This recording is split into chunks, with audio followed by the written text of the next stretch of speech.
സുരേഷ് ഗോപി നായകനായ Janaki versus state of Kerala എന്ന സിനിമയ്ക്ക് പ്രദർശനാനുമതി നിഷേധിച്ച സെൻസർ ബോർഡ് നടപടിക്കെതിരെ പ്രതിഷേധവുമായി ചലച്ചിത്ര സംഘടനകൾ. തിരുവനന്തപുരത്തെ ചിത്രാഞ്ജലി സ്റ്റുഡിയോയിലെ സെൻസർ ബോർഡ് ഓഫീസിലായിരുന്നു പ്രവർത്തകരുടെ പ്രതിഷേധം.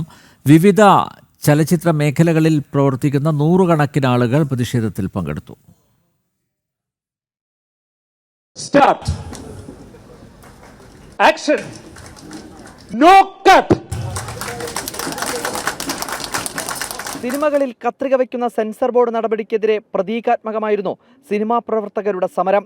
നോക്കട്ട് പറഞ്ഞ കത്രിക ചവറ്റുകുട്ടയിലേക്കിട്ടാണ് പ്രതിഷേധം.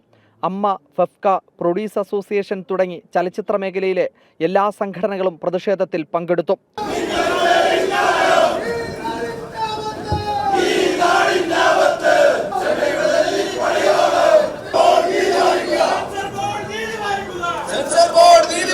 പേരിന്റെ പേരിൽ റിലീസ് തടയുന്നത് യുക്തിരഹിതമെന്നും ചലച്ചിത്ര മേഖലയിലേക്കുള്ള കടന്നുകയറ്റമാണെന്നും സിനിമാ പ്രവർത്തകർ പ്രതികരിച്ചു. ജാനകി എന്ന് പറയുന്നൊരു പേര് മലയാളത്തിൽ ആർക്കും ഇടാൻ പാടില്ല എന്നൊരു നിയമം ഉണ്ടാക്കിയോ? ഇപ്പം നമ്മളിത് ഒഴിവാക്കി തരാം. പക്ഷെ അങ്ങനെയല്ലല്ലോ. നമ്മളെ സംബന്ധിച്ചിടത്തോളം ഒരു നിയമാവലി സെൻസർ ബോർഡിനുണ്ട്. ആ നിയമാവലിക്കനുസരിച്ചാണ് സെൻസർ ചെയ്യപ്പെടുന്നത്. അതിൽ ഇങ്ങനെ ഒരു പേരിടാൻ പാടില്ല എന്ന നിയമാവലിയിലില്ല. അത്തരം നിയമങ്ങൾ അടിച്ചേൽപ്പിക്കുക എന്ന് പറയുമ്പോൾ സിനിമാ സംഘടനകളെ സംബന്ധിച്ചിടത്തോളം സിനിമ ഒരു ആവിഷ്കാര സ്വാതന്ത്ര്യം എന്ന് പറയുന്നത് കലാകാരനുണ്ട്.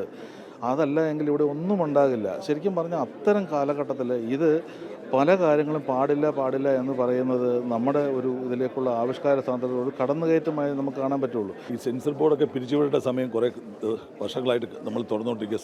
സഹിക്കാൻ വയ്യാതിരിക്കുകയാണ് സെൻസർ ബോർഡ് എന്ന് പറഞ്ഞാൽ. സൗത്ത് ഇന്ത്യയിൽ ഒരു നിയമവും നോർത്ത് ഇന്ത്യയിൽ ഒരു നിയമമാണ് സെൻസർ ബോർഡ് ഇത് നടന്നുകൊണ്ടിരിക്കുന്നത്.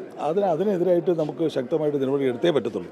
ഈ ജാതീയമായിട്ടൊന്നും ഇവിടെ കൊണ്ടുവരാൻ പാടില്ല. സെൻസർ കലാരൂപമല്ലേ, കലാരൂപത്തിൽ ജാതിയെ കൊണ്ട് ഈ സെൻസർ ബോർഡിലേക്ക് കുത്തി കയറ്റുന്നത്. അതുപോലെ തന്നെ പ്രൊഡ്യൂസർ അസോസിയേഷൻ എല്ലാം ചേർന്ന് നടത്തുന്നത് ഇത് കൂടാൻ പാടില്ല എന്നുള്ളതാണ്. കാരണം സിനിമയ്ക്ക് ഒരിക്കലും ഇതുപോലുള്ള മതമോ ജാതിയോ വർഗമോ ഒന്നും അതിനകത്ത് കടന്നു വരാൻ പാടില്ല. അതുപോലെ പേരുകളുടെ കാര്യത്തിലായാലും ഇപ്പം അങ്ങനെ വെച്ചാൽ പല പേരുകളും നമുക്കിനി ഉപയോഗിക്കാൻ പറ്റില്ലല്ലോ. ഇപ്പോൾ നമ്മൾ പറഞ്ഞ പോലെ നീലകണ്ഠനും ശിവനും സുബ്രഹ്മണ്യനും വിശ്വനാഥനും ഒന്നും ഉപയോഗിക്കാൻ പാടില്ല. അതുപോലെ ക്രിസ്ത്യൻ പേരുകളായാലും ഇപ്പോൾ തോമാസും പൗലോസും ഒന്നും ഉപയോഗിക്കാൻ പാടില്ല എന്ന് പറഞ്ഞാൽ സിനിമ മുന്നോട്ട് പോയില്ല. അപ്പോൾ അതിനെതിരെയുള്ള പ്രതിഷേധമാണ് ഈ കൂട്ടായ്മ. കേന്ദ്രമന്ത്രി അഭിനയിക്കുന്ന ഒരു സിനിമയ്ക്ക് ഈ പേര് പ്രശ്നമായാൽ ഞാൻ അഭിനയിക്കുന്ന സിനിമയ്ക്ക് എന്തായിരിക്കും അവസ്ഥ? ഫ്രീഡം ഓഫ് എക്സ്പ്രഷൻ ഖനിക്കുകയാണ് ഇവിടെ. അത് ഏറ്റവും വലിയ പാപമാണെന്ന് എനിക്ക് പറയാനുള്ളത്. ജാനകി, സീത തുടങ്ങി പേരുകൾ വരുന്ന ചലച്ചിത്രങ്ങളുടെ പോസ്റ്ററുകൾ പ്രദർശിപ്പിച്ചായിരുന്നു സമരം. ജനം, തിരുവനന്തപുരം.